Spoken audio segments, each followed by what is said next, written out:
आपने सही बात बोली कि वोटर लिस्ट क्या सरकार बनाती है। मैंने नहीं बोला नहीं, आपने बोला क्या, और आपने सही बोला कि सरकार वोटर लिस्ट नहीं बनाती है। मगर पूरे देश में वोटर लिस्ट पर सवाल उठ रहे हैं, हर स्टेट में, हर ऑपोजिशन के स्टेट में, और महाराष्ट्र में black and white voter list पे सवाल उठे हैं। तो पूरा ऑपोजिशन मिलकर सिर्फ ये बोलने दीजिए, पूरा ऑपोजिशन सिर्फ मिलकर ये कह रहा है कि वोटर लिस्ट पे यहां पे एक डिस्कशन हो जाए। ओके। आप बनाते नहीं हो, इसको हम एक्सेप्ट कर रहे हैं, आप डिस्कशन तो कीजिए। आनंद भदौरिया जी। Okay, good. माननीय Shri Rahul Gandhi ji.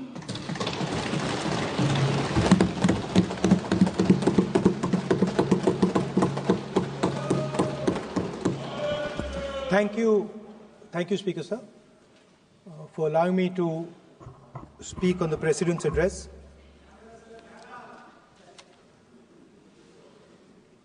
Camera. Thank you. Double thank you, sir.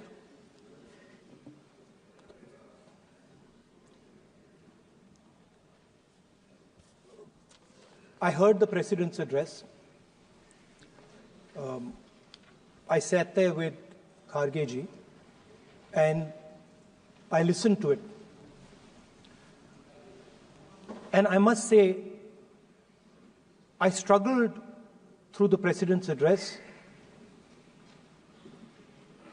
to maintain my attention on what was being said, because I had heard pretty much the same President's address the last time and the time before that and the time before that.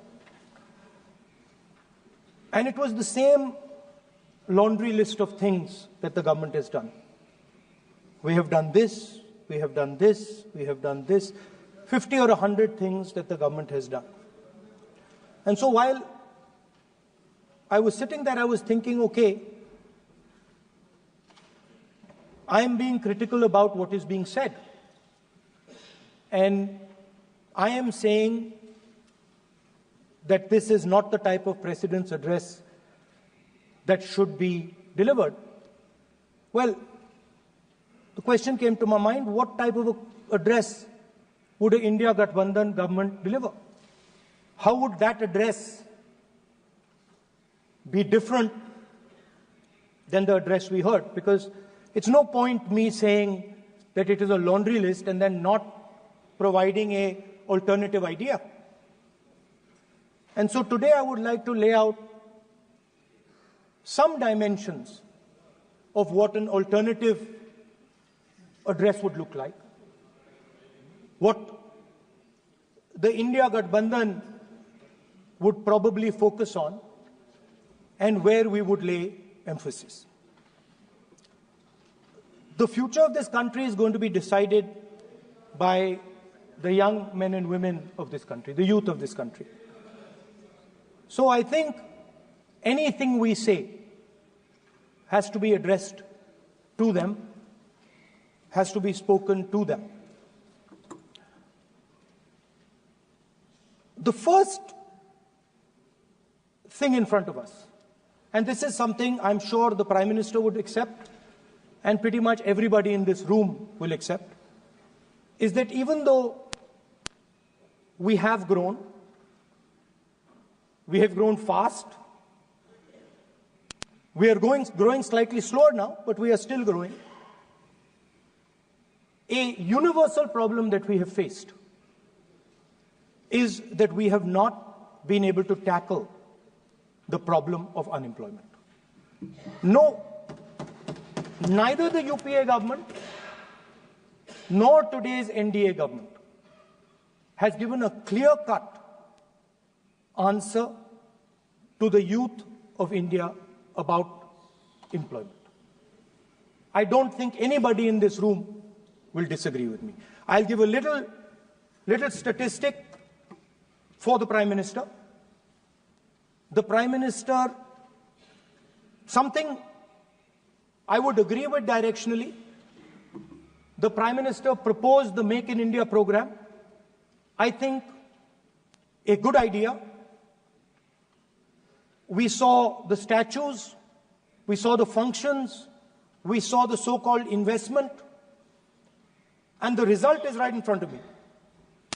Manufacturing fell from 15.3% of GDP in 2014 to 12.6% of GDP today. That is the lowest share of manufacturing in 60 years. I'm not even blaming the Prime Minister, because I think it would not be fair to say he didn't try. I could say that the Prime Minister tried, and I think conceptually Make in India was a good idea, but it's pretty clear that he failed, because manufacturing went from 15.3% of GDP to 12.6%. So the first question that any alternative vision would answer to the youngsters of our country is, okay, what and how are we going to solve this problem of employment? Any country basically organizes two things. You can organize consumption, and then you can organize production. Modern way of saying organizing consumption is services. Modern way of saying organizing production is manufacturing. But there is more to production than simply manufacturing. For example, agriculture also is about production. Now, pretty much every government since 1990 has done a decent job on consumption, on organizing consumption. Which are the companies that organize consumption? Uber organizes consumption. Reliance organizes consumption. Adani organizes consumption. But we have, as a country, failed in organizing production. We have excellent companies that try to organize production. They are the Mahindras of this world. They are the Bajajs of this world. Part of Tata's organizes production, but the record of the country in organizing production is dismal.